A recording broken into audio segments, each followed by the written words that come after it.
Hello दोस्तों, बहुत बहुत स्वागत है एक बार फिर आपका MC जॉन स्पीक्स में। दोस्तों आइए हम CRPC के नेक्स्ट लेक्चर की तरफ बढ़े। दोस्तों इस CRPC में आज हम जिस सेक्शन की बात करने वाले हैं वो है सेक्शन 2। दोस्तों इसके अगर हम टाइटल पढ़े तो टाइटल में लिखा हुआ है इसके डेफिनेशंस।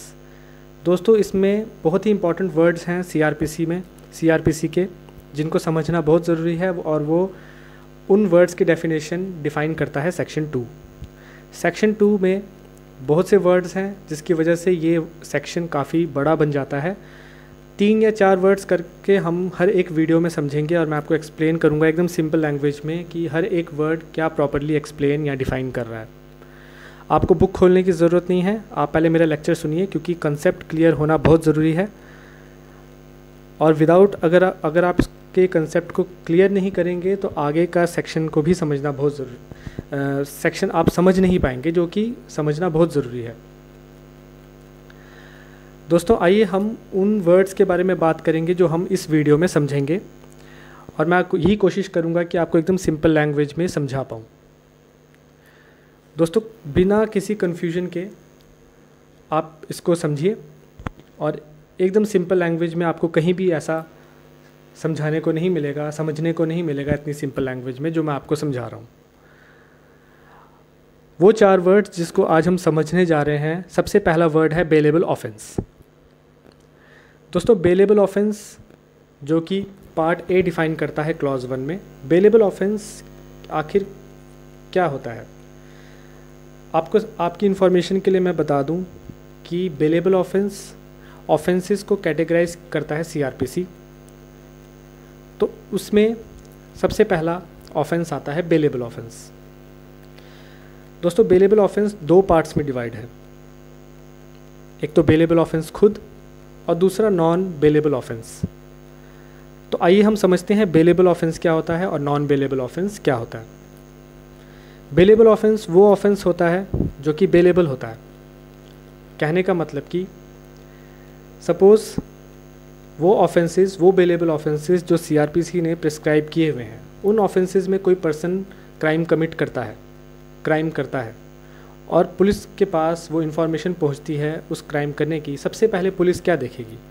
पुलिस यही देखेगी कि उस एक्यूज्ड ने बेलेबल ऑफेंस किया है या नॉन बेलेबल ऑफेंस किया, ये देखेगी। अब ये देखना इतना ज़रूरी क्यों है? ये इसलिए ज़रूरी है दोस्तों, सपोज़ उस पर्सन को पुलिस अरेस्ट करती है और अरेस्ट करके अपनी कस्टडी में रखती है,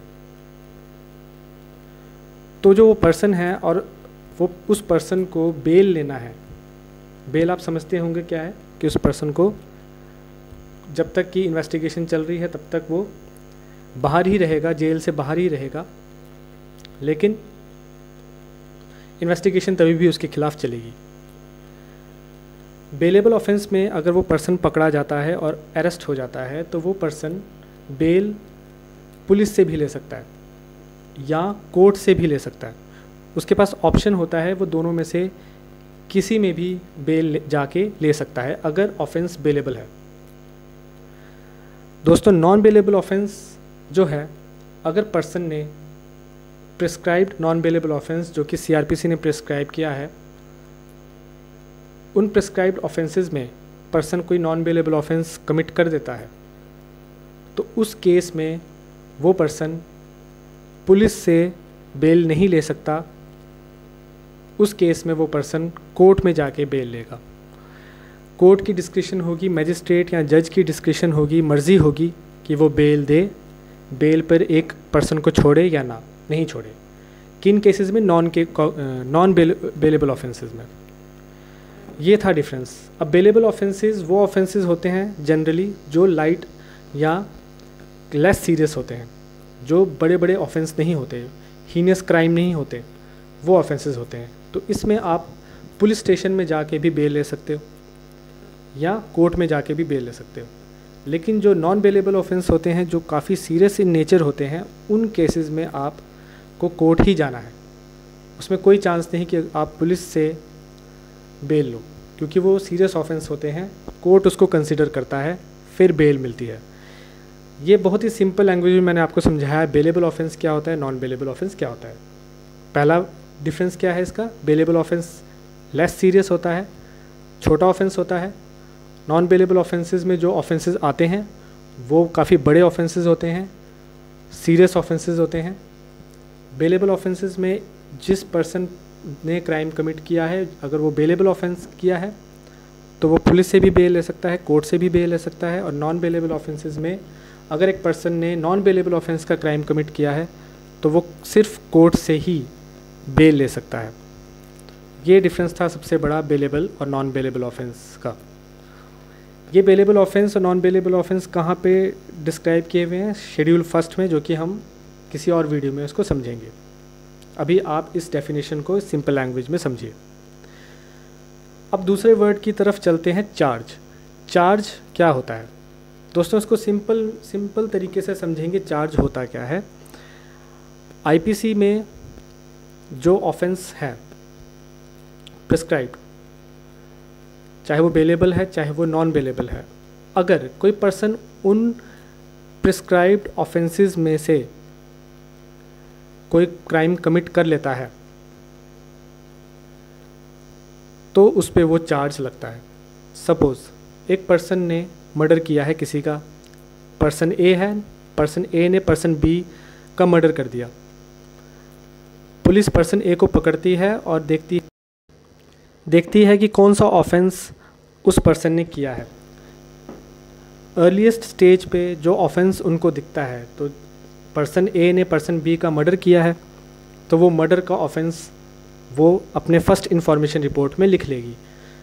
तो दोस्तों चार्ज वही होता है। अब आपसे कोई पूछे कि उस पर्सन पे चार्ज लगा है, या जैसे मान लिया मर्डर का चार्ज लगा है, तो कहने का मतलब है कि चार्ज, अगर कोई पूछे आपसे कि इसका मतलब क्या है, तो आप बता सकते हैं कि वो उस पर्सन ने मर्डर कमिट किया है किसी पर्सन के साथ, वही चार्ज है। तो चार्ज को मैंने आपको एकदम सिंपल भाषा में समझाया कि चार्ज जो है बस वो एक ऑफेंस बताता है कि उस पर्टिकुलर पर्सन पे कौन सा ऑफेंस लगा है, उसने कौन सा ऑफेंस किया है, बस उसी का चार्ज उस पर्सन पे लगता है। दोस्तों ये तो हो गया चार्ज की डेफिनेशन, जो कि मैंने आपको एकदम सिंपल लैंग्वेज में समझाया। मुझे उम्मीद है आपको समझ आई होगी। आइए हम चलते हैं कॉग्निजेबल ऑफेंस। कॉग्निजेबल ऑफेंस वो ऑफेंस होता है जिसमें police officer without warrant arrest करता है।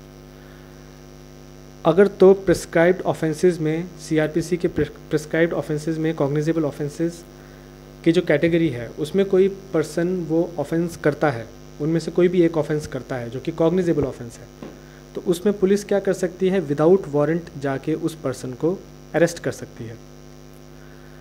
ये हो गया दोस्तों कॉग्निजेबल ऑफेंस।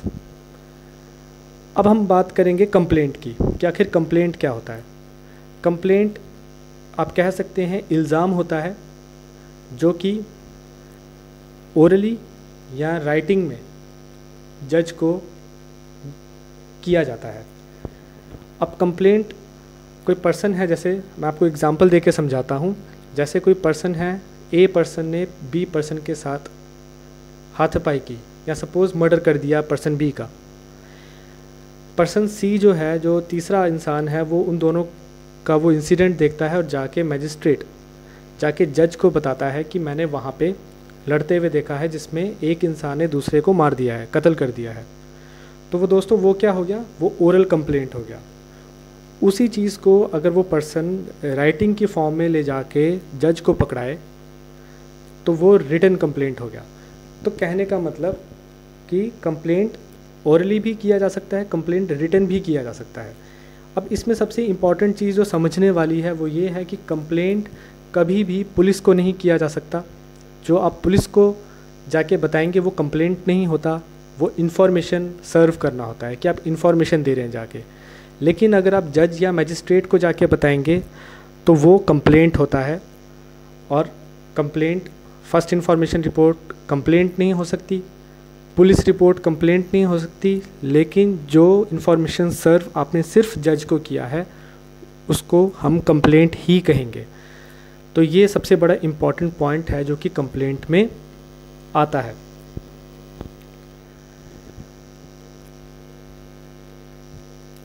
तो दोस्तों ये सारे वर्ड्स मैंने आपको बड़ी ही इजी लैंग्वेज में समझाने की कोशिश की है। और एक और चीज़, एक और पॉइंट जो मैं आपको समझाना चाहता हूँ वो ये है कि कंप्लेंट किसी नोन पर्सन के खिलाफ भी हो सकता है, अननोन पर्सन के खिलाफ भी हो सकता है। ऐसा ज़रूरी नहीं है कि कंप्लेंट आप उसी के लिए करेंगे जिसको आप जानते हैं। अगर आप नहीं भी जानते हैं तभी भी आप मजिस्ट्रेट के पास जाके कंप्लेंट कर सकते हैं। ऐसा ज़रूरी नहीं है कि जिसके साथ बुरा हो रहा है सिर्फ वही जाके कंप्लेंट करेगा। सपोज़ पर्सन ए ने पर्सन बी को मारा, पर्सन बी को इतनी बुरी तरह से मारा कि पर्सन बी ने जाके मजिस्ट्रेट को कंप्लेंट कर दी।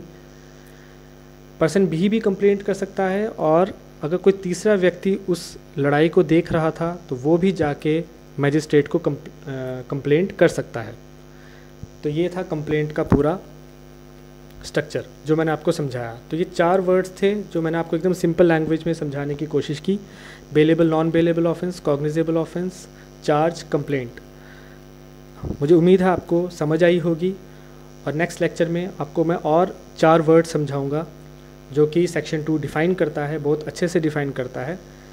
तो आप इसको भूलिएगा नहीं। अगर आपको नहीं समझ आ रहा है, वीडियो में भी अगर आपको समझ नहीं आ रहा, आप उसको दोबारा से रिपीट करके देखिए, आपको फिर ज़रूर समझ आएगा। और जब आप बुक खोलेंगे, जब आप पढ़ेंगे, तो आपको एकदम कंसेप्ट आपका क्लियर रहेगा और कोई कन्फ्यूजन नहीं रहेगी।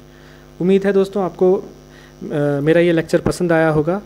तो अगर आपको हमारा लेक्चर ये पसंद आ रहा है तो कृपया मेरे वीडियोस को शेयर करें, लाइक करें, और मेरे चैनल ज़रूर सब्सक्राइब करें, ताकि मैं और ज़्यादा से ज़्यादा लेक्चर्स आप तक पहुंचा पाऊँ और आपके सारे कन्फ्यूजन को दूर कर पाऊँ।